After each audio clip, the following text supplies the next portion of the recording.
Juros Flores nakabalik na.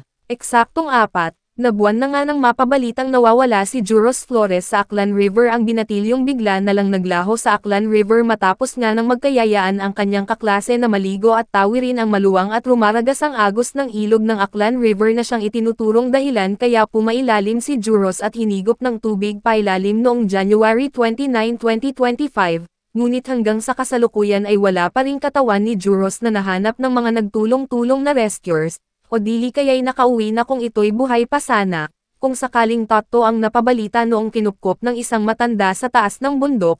Ano sa palagay mo? Ano na kaya ang nangyari kay Juros Flores? Gayunpaman ay umaasa pa rin tayo na magbabalik na buhay si Juros sa kanyang pamilya dahil magpapatibay dyan ang wala pa namang nahahanap na katawan nito. Maraming salamat sa inyong panood.